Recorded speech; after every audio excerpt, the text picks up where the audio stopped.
My name is Josiah Hanson, and I'm going to be the host today for Gen Z Solutions.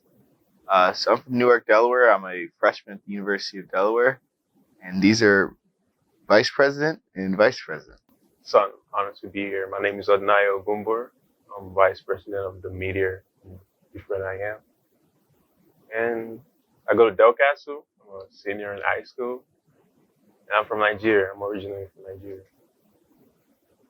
Asia Fitzgerald, and I am the president in administration, and I go to University of Delaware. After this semester, I will be transferring and do some online schooling. I'm from Middletown, Delaware. All right, so today we're going to be shifting gears slightly from what we were talking about last episode, which was expectations and realities of college. So here we have Odanayu, who is a senior at Del Castle High School, and he's preparing to start college next year. So could you give us some insight about what is it like preparing for the transition to go to college? It's a lot, man. It's a lot of stuff. Because especially for me, because I'm playing basketball at Del Castle, so I got to figure out time to write my essays, study for my SAT, go to practice, do everything at the same time. It's just a lot of stress. It's a lot of stress. And how have you been dealing with that? Like, so how do you time manage? Like, what? Because I don't know if the audience knows, but you're what, 6'9", right? So you're a tall guy. You're good at basketball. So how do you time manage between basketball, school, and preparing for college? Because it seems like that's a lot. Yeah, I just try to put myself on a schedule and try to stick to it as much as I can. Just organizing myself, making everything easy for me. Just basically just time management. Mm-hmm. Do you have any apps or any sort of planners that you use to make sure everything's set? So you know what dates, you're not missing anything. Yeah, I just use my calendar. Mm-hmm. That's what's helping me right now. My calendar, make sure I'm on schedule, know what I have next. Just stick to it. Good. And when you were applying to colleges, was there anything that you did specifically that helped you make sure that you weren't missing any dates and making sure that you were keeping up with your schoolwork as well? So when I applied for colleges, I only applied for 2 because I wanted to go to University of Delaware, and I almost automatically got accepted. But then I ended up going to Del Tech because I didn't want to be in a financial hole of debt, and I applied to that in one night and just got accepted within that same week. So it wasn't a lot for me because I didn't apply for very competitive schools. Mm-hmm. And it wasn't because I wasn't trying to push myself.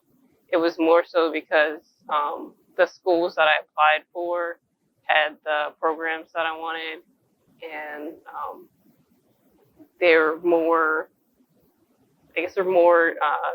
community centered. They're not like Ivy League or anything like that. They're still really good schools, but although there was writing and stuff to do, since I was used to writing very often, it wasn't too much of a hassle for me. So I didn't really have to schedule it that much. What mainly took up my time was figuring out what school I wanted to apply for, what schools I wanted to apply for, and that was most of my time searching online, and I mainly went to college websites and looked at their location and their majors, and not just looking at the list of majors themselves, but what the coursework they had, because comparing college to another college, you'll see that the requirements for their majors will be different. Mm-hmm. Like there's a school in Pennsylvania called Hushin School of Art, and the difference between Hushin and University of Delaware is since University of Delaware is very big on research, you have to do other classes and other categories like math and science, and you have to have at least one lab science. So that was different with Hushin. You had a little bit of math, but all the other classes were mainly about either art and design or some kind of marketing. So just deciding your college based off of what type of skills you want to build on and where you see yourself in the future. So not just looking at the name of the program, but looking at what each program entails school to school. Okay. So I know you mentioned the major. Could you share what major that is, and then and give a little insight on why you chose that one? Okay, so I'm currently at University of Delaware, and the major that I applied for was art. I thought I was applying for visual communications, but I realized after I got accepted that you can only apply for art outside of the college. And then once you're in the college and you take the core classes that they have laid out that everyone has to take, then you choose visual communications or you choose fine art. So my choice was visual communications, but since I'm going to be transferring and doing mainly online schooling, it's going to be a lot more digital and a lot more design focused. I know with the visual communications at University of Delaware, there's still a tiny bit of fine art, and there's the option to do sculpture and things like that. But since I'm going to do online classes now, I'm going to be focused on marketing type of thing, the graphic design part where you're designing things like logos and some web design, maybe a little bit of animation. So it's a lot of online and digital things.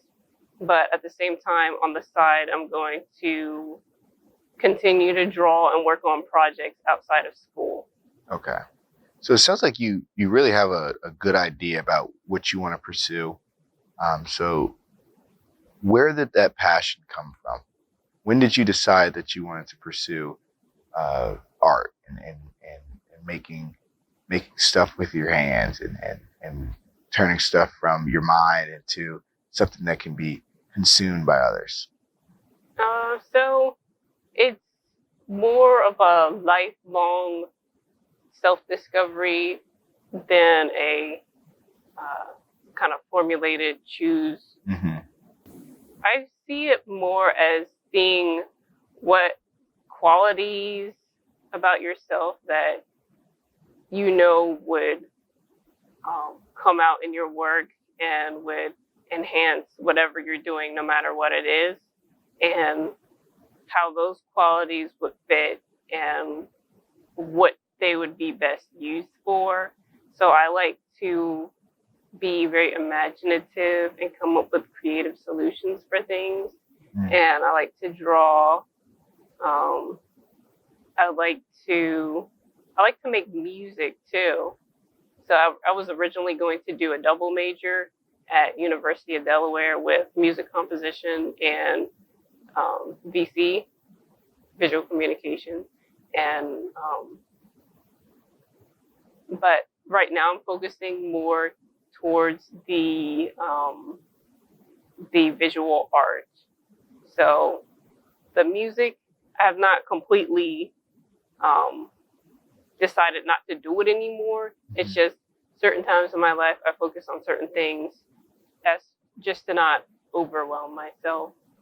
But the way I chose these artsy careers is that I decided that I get very bored when I do anything that's really routine and repetitive. And I like to do something where I can be very flexible with the types of jobs that I can have, because I can be a graphic designer, an illustrator, I can be an art director, I can work for small business, I can own a small business and use my creative skills for that. Like I could make jewelry and sell that, and I could work within a small business to help them market and things like that, which I have a passion for small businesses and networking and getting people in the community to work together and connect, because I feel like there isn't enough of that. There is a little bit, but not as much as we could have, where we could benefit our communities more. Okay. So that's a really great answer. Honestly, I mean, because a lot of people just don't have the passion for what they're pursuing. So to be able to transform that passion into something that you want to do to benefit others, as well as something that you enjoy, is really great. It sounds like there's a lot of avenues to get to that goal. So that's amazing. And for you, I know you're still in high school. I know you have some time to decide what you want to pursue. Have you applied any thought to what you're thinking about majoring in when you apply for college? Yeah, I'm trying to be a mechanical engineer. Oh, okay. Tell us a little bit about that. It's just more physics and chemistry. Even though I'm a chem lab student, I'm making chem lab shop in Delcastle. I just like physics. That's what I'm doing. So you like math a lot? Yeah, like that. Good. So what sparked that interest in that as well? It's just me since I was a little kid, just like repairing stuff. That's just me. Do you like building stuff? And so when you were a kid, did you like to take things apart and put it back together? Yeah. Yeah. That's because a lot of my friends that went down that same sort of civil engineering, mechanical engineering route, they would be sitting at home and they'd take apart their PSP or take apart their Xbox and put it back together. And it's like, when you come home and be like, wow, man, this is something special. You got a kid that 10 years old putting this together when, this has been designed by people that are getting paid big bucks. So that's a lucrative path as well. So for basketball, are you trying to play in college? Yeah. Okay. Okay. So how's that going? How's the recruiting process going with that?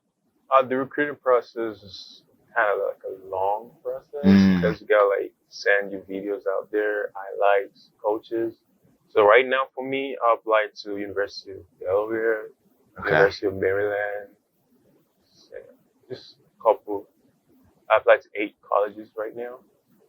And right now I'm just getting the coaches' information, trying to send my highlight. University of North Carolina, A&T. I just did that last night. Good. So you plan on playing on a collegiate level. So I don't know if this is for everywhere, but I know the NCAA just passed something saying that players are allowed to be paid. Now is that influencing your decision? Yeah. Yeah. It's so funny because we were talking about that in the last 2 shows about like college athletes getting paid, and right now there's a new law in California that says college athletes get paid. And I'm about to start looking for schools in California right now. Yeah. Because I know the course load, along with being expected to perform at your highest level in college, can be overwhelming for a lot of students. And for me, I'm not a student athlete. My brother is. He plays football at the University of Delaware. So I sort of have a glimpse into, and also my roommate plays soccer at the University of Delaware as well. So I have a glimpse of what it's like to be a student and an athlete. Obviously, I'm not doing it, but to see how busy they are, I could definitely see why there's definitely push to get some form of compensation, especially seeing how much money universities are making off the students. So it's good that they're passing that. So I know you mentioned programs. Is there anything outside of just school work that you do in college, like any clubs that you're a part of? So I don't have any clubs that I'm a part of. I'm part of different I am. But I work for Miss Val, and I do projects for her. I'm currently working on a children's book for my mom. So I've done a whole bunch of illustration for her. So I mainly kind of keep to myself. I spend a lot of time with my family, though, so I'm not alone. But I spend time with my family, and sometimes I spend time with my boyfriend. Sometimes he'll come up to the college and we'll hang out, go get some ice cream or something at the U Dairy. Good. U Dairy's great. What's your favorite flavor? Probably I think it's seasonal, but the one that has like apple donuts in it. Okay. I don't know about that one. I'm probably have to try it. Sounds good. I also like the one that has cinnamon toast crunch in it. Okay. Yeah, that's a lot of people say that's their favorite. Yeah, I like the ones that have like warm flavors and cinnamon.